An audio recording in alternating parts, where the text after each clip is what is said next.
Welcome to the second longest shutdown in government history. But even though it looks like a lot of lawmakers and members of Congress, they're just hanging around and maybe they're just eating cupcakes and drinking coffee. No, some of them are actually working, surprisingly. We have people in Congress that are working on passing bills that could benefit federal workers and contractors if they get passed into law. Now, you could be wondering, why don't they take that energy, maintain that same energy, and use it to resolve the shutdown so that we can get the government fully funded so we can resume some of these programs and people can get back to work and start getting paid again. But no, that's not going to happen. So let's look at some of these bills and see, what do they say? How can they impact you? The first one we have is the Shutdown Fairness Act. This bill, it has a nice name to it. It's fair, or is it? So digging deep into this bill, federal workers would receive pay immediately, even during a government shutdown. But it's only for certain type of government workers. It's for accepted workers, meaning the individuals that are coming into the office that are actually doing work without pay right now. Anytime somebody works without pay, even with the promise of back pay, if they're currently working without pay, you should be concerned. We should all be concerned, because something about that doesn't sound right. So this would allow them to get paid. And this is the majority of the federal government, but we still have over 700,000 federal workers that are furloughed.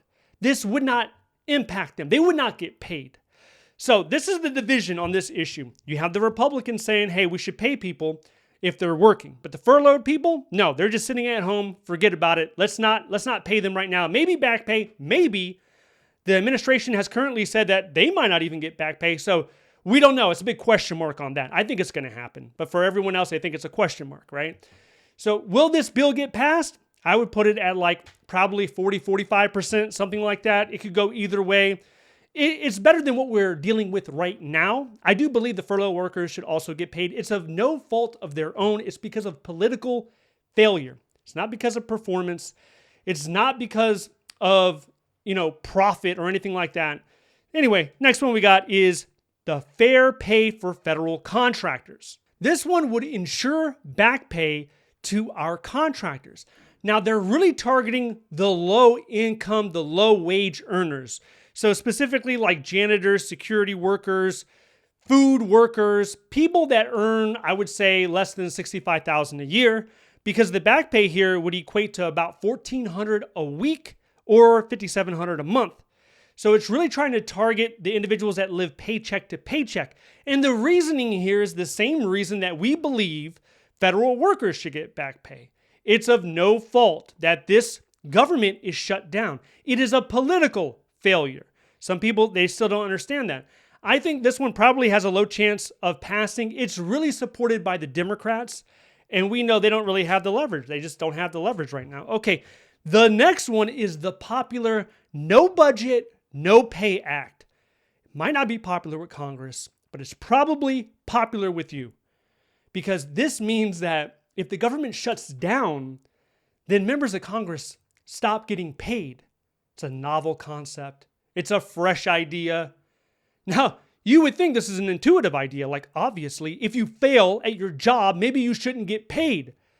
This would have every lawmaker join the club. No one's getting paid, But do you think it's really going to impact a member of Congress when the average member of Congress, their net worth is over $1 million? They can probably afford to miss a few paychecks without feeling any pain.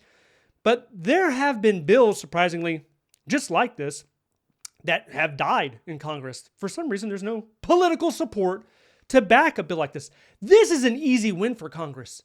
You're already voted like the least trustworthy. Get yourself an easy win and pass a bill like this. No Budget, No Pay Act. It's common sense. Why would you deter or kill a bill like this when it seems fair, right? The next one that has a better chance of passing, I would say, is the Emergency Relief for Federal Workers Act. Now, this bill would ease the rules on the Thrift Savings Plan, the TSP. What we have now is we can take a loan out on our TSP and then we pay it back, right? What this would allow is people to withdraw their money. without a penalty. Right now, there's a 10% penalty if you're under 59 years old and a half. There's a 10% penalty. This gets rid of the penalty because maybe you have too many loans as it is. You're not looking for another loan. You're just trying to access your money. It's yours. So why not allow you to access it during a financial hardship? And that's what this would be. This would categorize it as a financial hardship. And it would keep loans in good standing as long as the government is shut down. This really should be another no-brainer. This should be something that easily passes through Congress, but we're going to have to wait and see. And then we have the Federal Employee Civil Relief Act. So this would protect federal workers and contractors during a time of a government shutdown, specifically meaning a pause on evictions, foreclosures, repossessions, credit hits, and student loan defaults. So this would cover your debt because the money is not coming in. If the money is not coming in, you still have obligations, you still have to make those bills.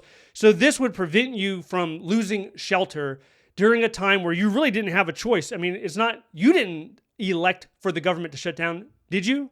Most of us didn't. It lasts through the shutdown plus 30 days. So let's say the shutdown lasts 30 days. So you add another 30, so you would be covered for that 60-day period. So I think that gives people a little bit of breathing room. Now, hopefully, the government ends up reopening soon. The CR, the continuing resolution in the Senate, has failed for a 12th time, and it's the same people that are voting for and against. They don't have the 60 votes.